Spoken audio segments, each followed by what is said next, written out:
Somebody asked me, Hori, why don't we allow Starlink to come and play in the field of South African network and also provide services to us? And I said, you know what?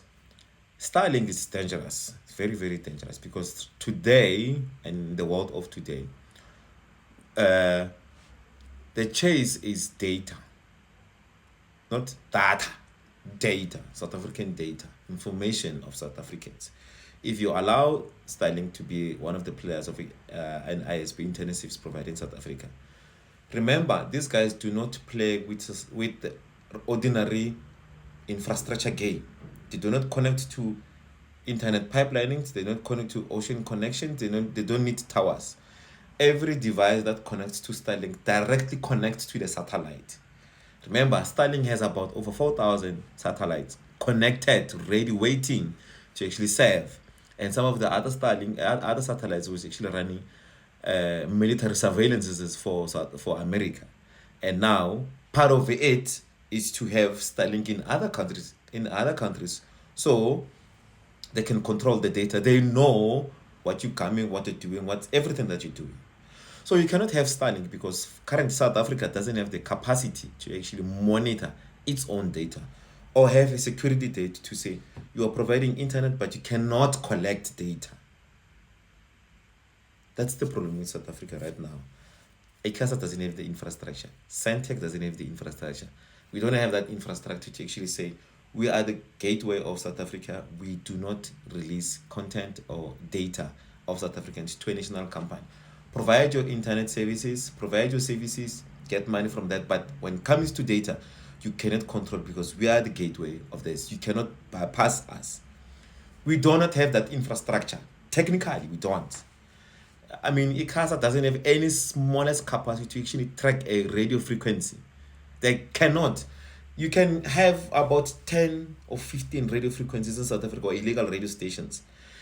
ICASA or even Sentech, they cannot trace those signals. They can't.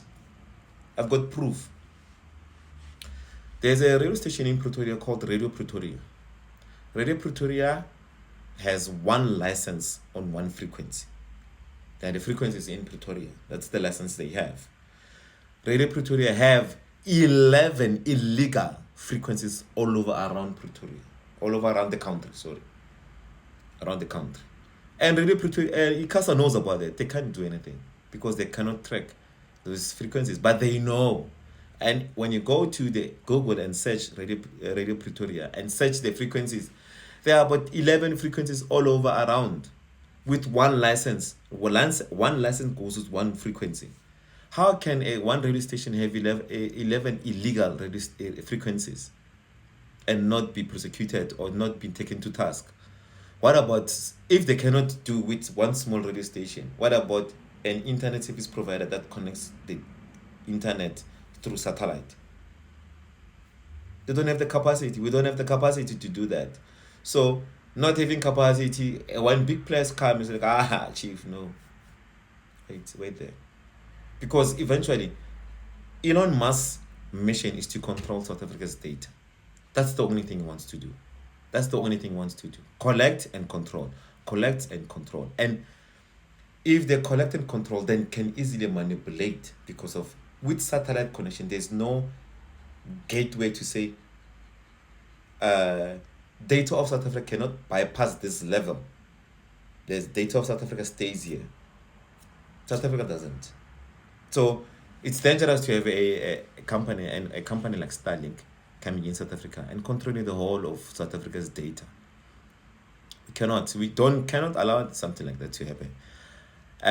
Because, and my reasoning is simple, we don't have the capacity to actually control our data or block people like them